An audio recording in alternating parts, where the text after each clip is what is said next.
Wow,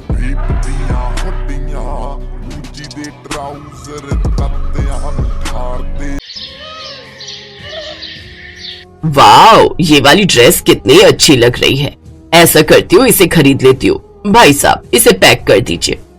हाँ बहन जी, ले लीजिए, बहुत अच्छी ड्रेस है, इसे खरीद लीजिए, आपकी बेटी पर बहुत अच्छी लगेगी। ये ड्रेस मैं अपनी बेटी के लिए नहीं बल्कि अपने लिए ले रही हूँ, समझे? क्या अपने लिए?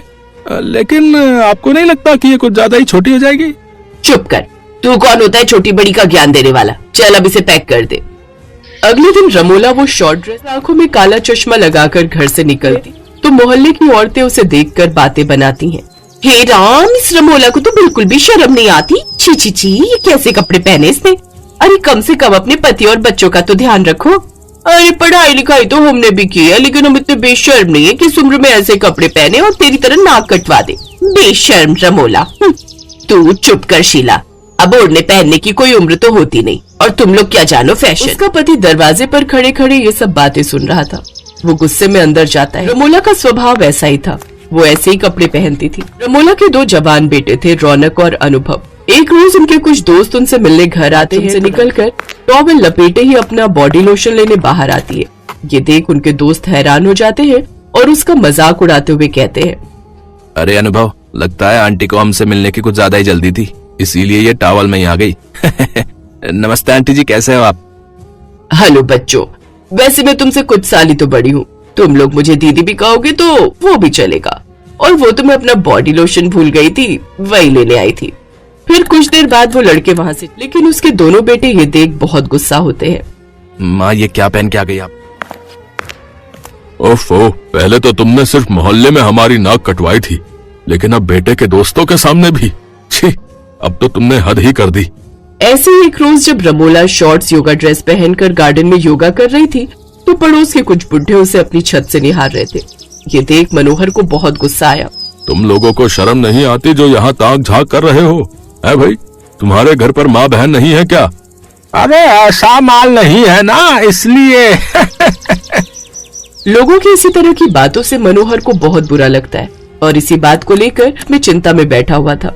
तभी उसका दोस्त उससे बोला, क्या बात है मनोहर, तू इतना परेशान क्यों है? तू तो मेरी चिंता की वजह जानता ही है ना। मुझे तो डर है रमोला कहीं अपनी जैसी बहुएं ले आई तो मेरे बेटों की तो जिंदगी ही खराब हो जाएगी। तो तू उस दिन का इंतजार ही क्यों करता है? क्या मतलब? मतलब मेरे भाई की दो बेटियां हैं जो गांव में रहती हैं, वो दोनों बड़ी ही संस्कारी हैं। अगर तुम चाहो तो अपने दोनों बेटों की शादी उनसे करवा सकते हो, लेकिन रमोला बहन जी को बिना बताए, क्योंकि वो ऐसा होने नहीं देंगी। मनोहर को अपने दोस्त की बात बिल्कुल ठीक लगी और वो अगले ही दिन अपने दोनों बेटों के साथ लड़की देखने चला गया। दोनों बहनें सर पर दुपट्टा लिए खड़ी थी। ये देख मनोहर और दोनों बेटे बहुत खुश होते हैं।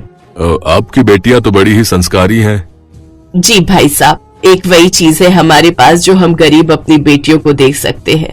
वैसे बहन जी क्यों नहीं आई? जी वो माँ की तबीयत कुछ ठीक नहीं थी।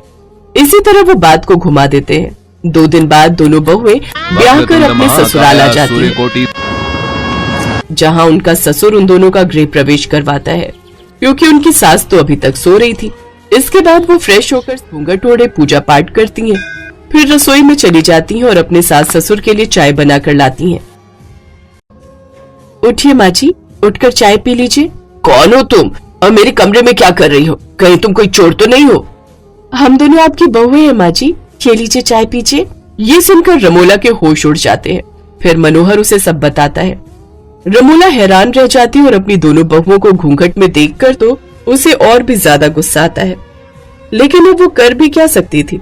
वो बिना चाय पिए फ्रेश होने चली जाती है।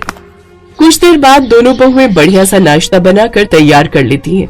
कुछ देर बाद रमोला भी शॉर्ट ड्रेस पहनकर हॉल में आती है, जिसे देखकर रोशनी कहती है, अरे माँ जी, ये आपने कैसे कपड़े पहने हुए हैं? ये तो ऐसा लग रहा है जैसे कोई छोटे बच्चे के कपड़े पहने हुए हैं। ओहो गवार बहू, इसे क्रॉप टॉप कहते हैं। अब तुम गवारों को क्या पता? लेकिन ऐसे कपड़े पहने हुए तो हमने बस बच्चों को देखा है।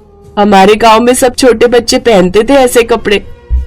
ये सुनकर मनोहर और उसके दोनों बेटे जोर जोर से हंसने लगते हैं, लेकिन रमोला गुस्से में अपने कमरे में चली जाती है। कुछ दिन बाद जब वो दोनों बहुएं सर पर घूंघट ओढ़े बाजार जाती है तो उन्हें देखकर मोहल्ले की औरतें बातें बनाती हैं। अरे आज तक तो देखा था सास संस्कारी होती है और बहुएं बेशरम, लेकिन अब तो जमाना उल्टा आ गया है। इनके यहाँ तो बहुएं घूंघट वाली आई हैं और सास छोटे छोटे कपड़े पहनने वाली बेशरम। जब दोनों बहुएं अपनी सास के बारे में ये सब सुनती हैं तो उन्हें बहुत बुरा लगता है और वो घर आकर इस बारे में अपनी सास से बात करती हैं। माँ जी, आपको पता है आपके इन कपड़ों की वजह से लोग कैसी कैसी बातें बनाते हैं।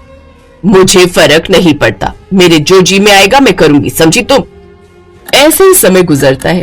कुछ दिनों बाद उनके घर पर हवन होता है, जहाँ दोनों बहुएं साड़ी पहनकर घूंघट डालकर खड़ी होती हैं। रमोला शॉर्ट ड्रेस पहनकर वहाँ आती है। हवन खत्म होने वाला है मनोहर जी, आपकी पत्नी कहाँ है? ओह सॉरी, वो तैयार होने में थोड़ा समय लग गया। छी छी छी, ये सब क्या है? पूजा में ऐसे कपड़े, घोर अपशकुन। आज के बाद मैं तो क्या कोई भी पंडित आपके यहाँ पूजा में नहीं आएगा। छी, अब यही दिन देखना बाकी रह गया था। मुझे तो शर्म आती है आपको माँ कहते हुए भी। पंडित जी गुस्से में वहाँ से चले जाते हैं। सभी उसको खरी खोटी सुनाकर चले जाते हैं। उस दिन रमोला को पहली बार थोड़ा बुरा लगा था। 2 दिन बाद वो टेलर के पास कपड़े लेने जाती है। वाओ, ये टॉप तो आपने अच्छा सिला है, लेकिन इसका गला थोड़ा डीप हो गया है। तो क्या हुआ बहन जी, आप तो वैसे भी डीप नेक ही पहनती हैं, और सच कहूँ तो आपके सेक्सी फिगर पर ये कमाल का लगेगा। गुस्से में वो टॉप वो उस टेलर के मुंह पर मार कर आती है, लेकिन अब उसे अपनी गलती का एहसास हो जाता है और वो अब सब मॉडर्न कपड़े छोड़ साड़ी में आ जाती है और साड़ी पहनकर सबके सामने आती है। रमोला का ये रूप देखकर सभी बहुत खुश होते हैं। आप सभी लोग मुझे माफ कर दीजिए, मेरे इन मॉडर्न कपड़ों की वजह से तुम सबकी कितनी बेइज्जती हुई है, मुझे माफ कर दो। जहाँ सास बहू को संस्कारी होना सिखाती है, वही मेरी संस्कारी बहुओं ने मुझे तमीज में रहना सिखाया। अब से आपको रमोला का यही नया रूप देखने को मिलेगा। रमोला की ये बात सुनकर सभी बहुत खुश होते हैं और अब वो सब एक साथ खुशी खुशी मिलकर रहते हैं।